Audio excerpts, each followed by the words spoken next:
हकीकत बात है, अगर आपके पास सहूलतें हैं, आपके हमसाए के पास नहीं है, आपके शहर में सहूलतें हैं, लेकिन आपके हमसाए वाले गांव में, उस शहर में, उस इलाके में, साथ वाले जिले में, साथ वाले सूबे में सहूलतें नहीं है, तो ये आपका फर्ज बनता है, ये आपका हक बनता है कि उनके लिए भी आवाज उठाएं, उनके लिए भी उठे, उनको भी वही सहूलतें देने की जो है डिमांड करें जो आपको मिल रही हैं, उनके लिए वही पानी की डिमांड करें, साफ पानी की, जो आपको साफ पानी मिल रहा है, उनके लिए भी वो मियारी खुराक की डिमांड करें जो आपको मियारी खुराक मिल रही है, उनके लिए भी वो मियारी अद्वियात की डिमांड करें जो आपको मियारी अद्वियात मिल रही हैं। वो सारी सहूलतें जिस पर आप कब्जा करके बैठे हैं, आपको चाहिए कि उनके लिए भी डिमांड करें, वरना अगर ये आप नहीं करते तो मुबारक हो कि आप इंसान के दर्जे से थोड़ा सा नीचे चले गए हैं। कोशिश करें कि अपनी इंसानियत को जिंदा रखें, अपने ज़मीर को जिंदा रखें, अपने आप को जिंदा रखें, ताकि जब तुम अल्लाह के सामने खड़े हो तो अल्लाह के सामने तुम्हें शर्मिंदगी ना उठाना पड़े। बिस्मिल्लाहिर्रहमानिर्रहीम। गरीब को बुनियादी सहूलतें, मिडिल क्लास को आराइश वाली और अमीरों को लग्जरी सहूलतें जो हैं वो अपने वतन में, मुल्क पाकिस्तान में नहीं मिल रही, वो उन सहूलतों से महरूम है। गरीब जो है वो आटे, चीनी, दाल, घी, साफ पानी और बिजली, गैस, इन चीज़ों से महरूम है। मिडिल क्लास वाला तबका जो है वो गाड़ी नहीं खरीद सकता। हालांकि दुनिया के तमाम ममालिक में अगर आप 1-2 महीने काम करें तो आप एक अच्छी खासी जो है ज़रूरत के लिए गाड़ी खरीद सकते हैं, लेकिन पाकिस्तान में एक मिडिल क्लास तबका जो है वो गाड़ी खरीदना उसके लिए एक ख्वाब है। अगर वो खरीदेगा तो तकरीबन उसको अपनी जवानी जो है उसमें गालनी पड़ेगी, तब जाके वो गाड़ी हासिल कर पाएगा। अमीर जो है वो जहाज़ों का सफ़र, बाहर के मुल्कों के वीज़े, बाहर के मुल्कों में स्टडी, बच्चों को वहाँ पे स्टडी कराना, वो सारी सहूलतों से महरूम है। पाकिस्तान में तकरीबन कई हजार बच्चे जो हैं सालाना सिर्फ गंदा पानी पीने की वजह से मर रहे हैं। कई इलाकों में तो पानी जो है उनको मवेशियों के उस तालाब से जहां मवेशी पानी पीते हैं वहां पानी पीना पड़ता है, वहां से वो पानी लाते हैं और इससे कई अमवात हो रही हैं। ये आप सबके सामने है। अगर मैं मिडिल क्लास में हूं या मैं अमीर हूं, किसी अच्छे शहर में रहता हूं और मैं ये सोचता हूं कि मेरे लीडर ने मुझ तक साफ पानी पहुंचाया है तो उसकी खैर है, तो हकीकत जाने फिर मुबारक हो आपको, आप इंसान नहीं जानवर हैं। हालांकि जानवर भी अपने जानवर साथियों का सोचते हैं, लेकिन हम इतने बेहिस हो चुके हैं, हमने अपनी आंखों में इतनी पट्टी बांध ली है, हम अपने जो है अपनी पार्टी, अपने कायदीन को इतनी अंधी तलकीद में पड़ गए हैं कि हमें बस अपनी सहूलतों से मतलब है, बाकी सारे जान पहाड़ दे विच। गरीब के पास छत नहीं है, गरीब के बच्चों के पास तालीम नहीं है, उनके पास सहूलतें नहीं है। गरीब गांव में जो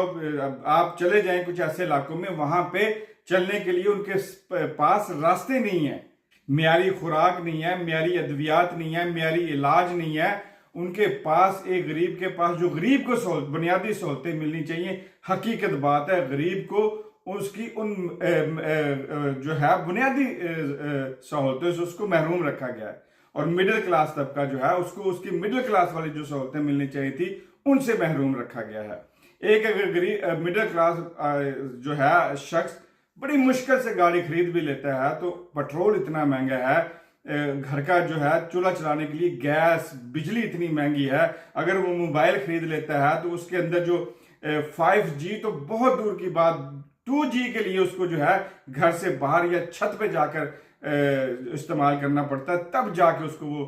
2G के सिग्नल मिलते हैं। इतने लो सिग्नल्स हैं, दुनिया जो है वो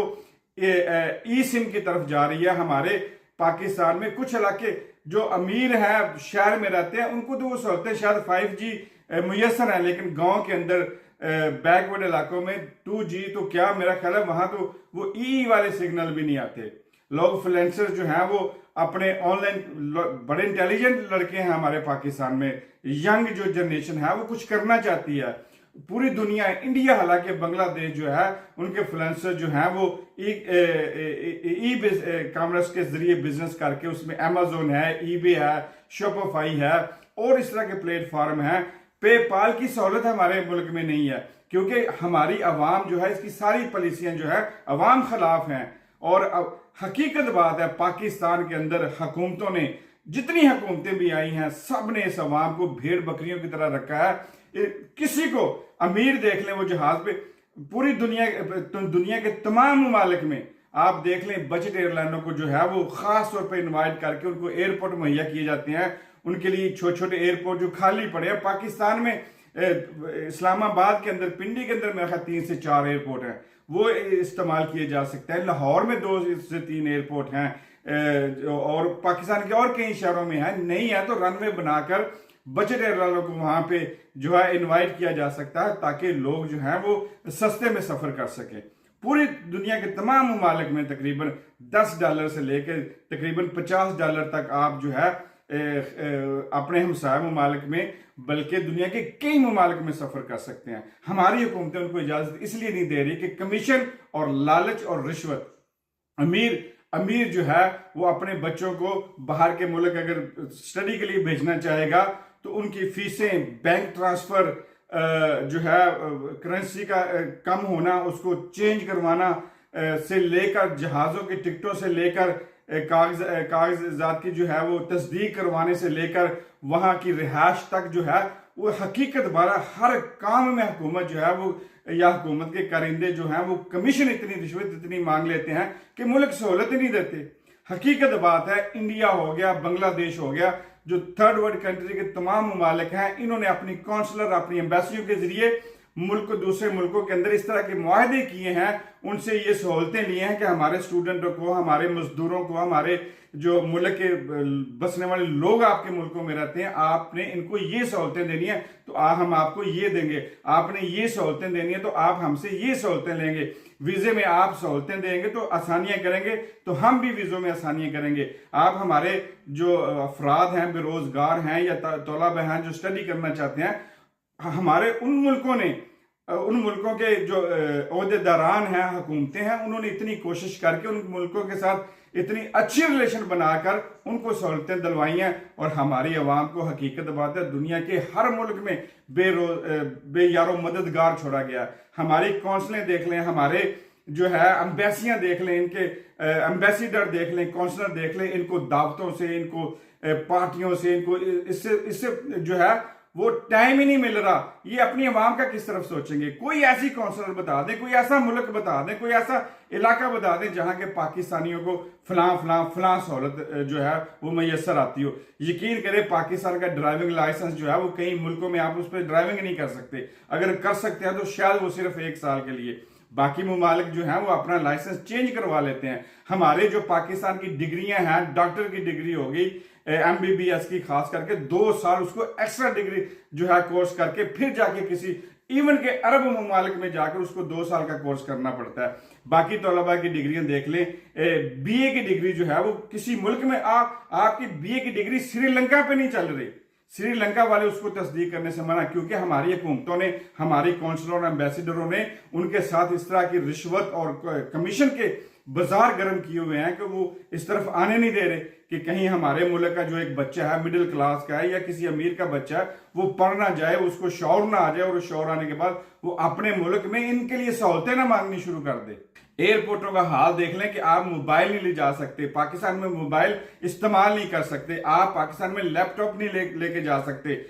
2 लैपटॉप लेकर जाएं, अगर आप किसी के लिए गिफ्ट लेके जाना चाहते हैं तो आपको रोक लिया जाता है। आपको कोई इस तरह की सहूलतें जो आवाम को दी जा सकती हैं उससे आपको बिल्कुल कट रखा गया है। अमीर तबका जो है, जो अपने पैसे की बिना पर गाड़ियां खरीदना चाहता है, 60 लाख की गाड़ी उसको 6 करोड़ में पाकिस्तान में फरोख्त की जाती है। हालांकि दुनिया के तमाम ममालिक में तकरीबन अच्छी लग्जरी गाड़ी जो है जो पाकिस्तान में 6 करोड़ की मिलती है, तकरीबन 50 से 60 लाख की दुनिया के दूसरे मुल्कों में मिल रही है। हमारे जो 30, 35, 40 लाख की गाड़ी जो एक मिडिल तबका खरीद सकता है, वो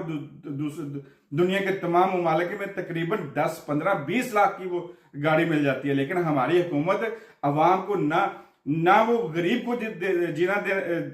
जीने दे रही है, ना वो मिडिल क्लास को वो सहूलतें देना चाह रही है। और जो अफोर्ड कर सकते हैं, जो ये चीजें ले सकते हैं, उनके लिए टैक्सेस, ड्यूटियां और पेपर की जो पेपर वर्क है वो इतना ज्यादा कर दिया गया कि वो बेचारा थक हाकर फिर यही सोचता है कि मैं किसी गल्फ के कंट्री में चला जाऊं, यूरोप के कंट्री में चला जाऊं। वो अपने हाथ पांव हर जगह मारता है और दुनिया के तमाम ममालिक में अप्लाई करता है कि शायद मुझे कहीं से वीजा मिल जाए, शायद मुझे कहीं पे जो है अलाउ हो जाए कि मैं वहां जाकर रहकर कारोबार कर सकूं। अब इन्होंने वो भी कर दिया है कि इन लोगों को एयरपोर्ट पे रोककर उनके वो रास्ते भी बंद कर दिए हैं ताकि लोग यहां से जाकर अपना बेहतर मुस्तकबिल के लिए मेहनत और काम ना कर सकें। हमारे अवाम, पाकिस्तान के अवाम की हकीकत बात है, हर तरफ से रास्ते बंद किए जा रहे हैं, हर तरफ से सांस बंद की जा रही है, हर तरफ से उसकी आंखें, उसकी अकल पर पर्दे, उसके जो सहूलतें, फैसिलिटीज उसको मिलनी चाहिए, उस पर हर तरफ से डाका डाला जा रहा है कि और कोशिश की जा रही है कि ये सांस भी ना ले सके, ये जिंदा भी ना रहे। हकीकत बात है, पाकिस्तान में पाकिस्तानी अवाम को वो जो सुना करते थे ना भेड़ बकरियों की तरह, तो समझ नहीं आता था। जब हकीकत बात है मैंने रिसर्च शुरू की, जब मैंने इस टॉपिक पे रिसर्च शुरू की तो मुझे 1000 सहूलतें ऐसी नजर आई जो मेरे पास मौजूद हैं, मैं जो आपको बता सकता हूं दुनिया के तमाम ममालिक में अवाम को दी जाती हैं, लेकिन पाकिस्तानी अवाम को इन सब से महरूम रखा गया। आप गिन सकते हैं, मैं आपको सबके नाम गिनवा सकता हूं। पाकिस्तान में बुजुर्गों के लिए ना शेल्टर होम है, ना ओल्ड होम है, ना उनके लिए फ्री इलाज है, ना उनके लिए सहूलतें हैं, बल्कि दुनिया के तमाम ममालिक में उनको जो व्हील चेयर दी जाती है, उनके लिए ओल्ड होम है, उनके लिए एक निगरानी के लिए स्टाफ रखा जाता है, उनको हफ्ते में 1-2 दफा सैर कराई जाती है, उनको अच्छी खुराक दी जाती है, उनका बाकायदगी से इलाज किया जाता है। और पाकिस्तान में देख ले, बेरोजगारों को दुनिया के तमाम ममालिक में बेरोजगारी अलाउंस मिलता है, उनको बेनिफिट मिलते हैं, उनको जो है आगे मजीद अपने हुनर को बेहतर करने के लिए उनको मौके मिलते हैं ताकि वो बेहतर हुनर सीख सकें। तलबा जो हैं, जो कॉलेज से फारग होते हैं या अपने स्कूलों से फारग या यूनिवर्सिटियों को, उनको अपने ही शहर में ये सहूलत मिलती है कि वो अपने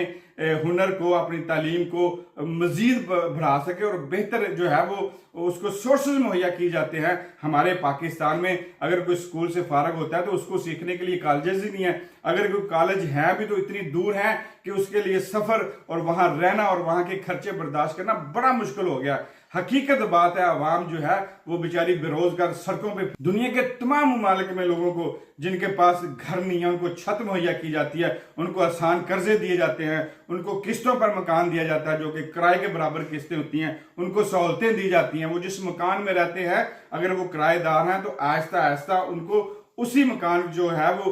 उसको दे दिया जाता है और वो जो पिछले किराए दे रहा होता है वो किराए उसकी किस्तों में शामिल कर दिए जाते हैं। चंद ममालिक में ये सहूलतें भी हैं और पाकिस्तान में जो मकान में जो चीजें जो जिनके पास छतें हैं वो भी तोड़ी जा रही हैं, जो जिनके पास छोटे कोई 2 मरले, कोई 1.5 मरले, कोई 4 मरले के कोई मकान है, कोई दुकान है, उनको तोड़कर उनसे वो भी छीना जा रहा है। अगर पाकिस्तान में कोई ऐसा इंसान जो गरीबों के लिए कोई सोचता रहा, कोई मकान बनाता रहा, कोई बिल्डिंग तैयार करता रहा, कोई सहूलतें देता रहा, उसके लिए इतनी मुश्किल कर दी गई है, उसके लिए टैक्सेस इतने बढ़ा दिए गए हैं, उसके लिए फीसें और ड्यूटियां और पता नहीं क्या क्या नाम देकर उसकी जिंदगी को इतना दोबर कर दिया गया कि वो बेचारा उस मुल्क से निकलने के लिए जो है हमा वतन तैयार है कि कब मुझे मौका मिले मैं इस मुल्क से बाहर जाऊं। दुनिया के तमाम ममालिक में पुलिस जो है उसको सिखाया जाता है कि आपने अवाम से नरमी से पेश आना है। हमारे यहाँ जो पुलिस को सिखाया जाता है कि गरीब को दबा के रखना है और अमीर को सलूट करना है, सर कहना है, उसकी इज्जत करनी है और उसको जाने देना है। हमारे ये दोहरा कानून जो है, हकीकत बात है, इसने गरीब को गरीब, मिडिल को भी गरीब और अमीर जो है अमीर को अमीर तर करते जा रहे हैं। हालांकि अमीर अगर सोचे तो अमीर को भी किसी किस्म की कोई सहूलत नहीं है, ना उसको उसके जो है जो वैल्यू के हिसाब से गाड़ी मिल रही है, ना उसको वैल्यू के हिसाब से हवाई सफर की इजाजत मिल रही है, ना उसको बाहर अगर उसके पास पैसा और अपने बच्चों के साथ किसी मुल्क में सैर करना चाहता है उसको वीजे मिल रहे हैं, ना उसको जो है पाकिस्तान के अंदर बेहतर इलाज मिल रहा है, ना पाकिस्तान के अंदर उसको बेहतर तालीम मिल रही है, ना पाकिस्तान के अंदर उसको सेफ्टी सिक्योरिटी जो है वो दी जा रही है, ना उसके जो जितने उससे टैक्स लिए जा रहे हैं उन टैक्सों के बदले ना ही उसको टैक्स वापस किया जा रहा है, ना उस टैक्स के बदले उसको सहूलतें दी जा रही हैं। पाकिस्तान में आप छोटे हैं, मिडिल हैं, बड़े हैं, बूढ़े हैं, जवान हैं, बच्चे हैं, आप जिस उम्र के जिस हिस्से में भी हैं, आपको हकीकत बात है, आपको सिर्फ एक पिंजरे के अंदर रखकर, एक उसमें कैद रख के अपनी मर्जी से तुम्हें जिंदगी जीने पर मजबूर किया जा रहा है। इसकी तब्दीली जो है इन्होंने नहीं लानी। आपने देख लिया है कि ये कब आज तक पाकिस्तान के अंदर हुक्मरानी करके सिर्फ अपने बच्चों के अपने पेट भर रहे हैं, अपनी जायदादें बढ़ा रहे हैं, अपने कारखाने लगा रहे हैं, अपने आप को स्ट्रॉन्ग करते जा रहे हैं, अपनी उस कम्युनिटी को स्ट्रॉन्ग करते जा रहे हैं, लेकिन अवाम को इन्होंने भेड़ बकरियों से भी कमतर रखा हुआ है। अब अवाम की बारी है। अवाम को चाहिए कि वो अवाम शऊर हासिल करे, अवाम तालीम हासिल करके अपने जो हकूक हैं उनको हासिल करे। अगर तुम एक एयर कंडीशन या साफ सुथरी गाड़ी में बैठकर सफर कर रहे हो तो तुम्हें उनके लिए डिमांड करनी चाहिए जिनको वैगनों में, कोचों में, बसों में भेड़ बकरियों की तरह इतना तंग करके बिठाया जाता है। मर्द औरत के साथ, औरत मर्द के साथ, बच्चियां बच्चों के साथ ऐसे बकरियों की तरह, भेड़ बकरियों की तरह बैठी होती हैं कि सफर करना मुश्किल हो जाता है। छतों पे उन्हें जानवरों की तरह बिठाया जाता है। हकीकत बात है, बसों के साथ लमक कर सफर करते हमने खुद किया है। दुनिया के मुमालिक में ऐसा नहीं होता, हर एक फर्द को एक सीट दी जाती है। और ये सिर्फ ये नहीं कि भेड़ बकरियों की तरह बिठाया जाता है, बल्कि उसके पुराने धुएं से जो दमे और बीमारियां जो गरीब को मिल रही हैं तोहफे में, वो और बाकी सारी उनके रोड जो हैं, अगर हकीकत बात है कि बूढ़ा या बीमार आदमी उस रोड पे सफर कर ले तो वो अपनी बीमारी से इतना परेशान नहीं होता जितना उस सफर से परेशान या बीमार हो जाता है। अगर आप एक अच्छी गाड़ी में सफर करते हैं या कर रहे हैं, या आपको सहूलत, अच्छे रोड की सहूलत या मोटर वे की सहूलत आपके पास मौजूद है, तो आपको डिमांड करनी चाहिए कि उनके पास, जिनके पास ये सहूलतें नहीं है, उनको भी ये सहूलतें दी जाएं। हकीकत बात है, अगर ये सारा कुछ जानकर भी, ये सारी सहूलतों से महरूम रहकर भी इस तरह की जिंदगी जीकर अगर फिर भी आप अपने कायद को, जिस पार्टी को आप मानते हैं, जिस कायद से आप मोहब्बत करते हैं, जिस कायद के आप फॉलोअर हैं, तो अब भी उसी तरह से मोहब्बत कर रहे हैं, उसको उसी तरह से चाह रहे हैं, तो मुबारक हो आपको, आप इंसानियत के एक दर्जे से नीचे चले गए हैं। इसी के साथ अपना और अपने कमजोर तबके का, वो कमजोर जिसके पास वो नहीं है जो आपके पास है, कमजोर वो जिस तरह आप जिंदगी जी रहे हैं वो नहीं जी रहा, कमजोर वो जो साफ पानी से महरूम है, कमजोर वो जो दवाइयों से महरूम है, इन सब का ख्याल रखना तुम्हारा, मेरा, हम सब का फर्ज है। इसी के साथ अल्लाह हाफिज।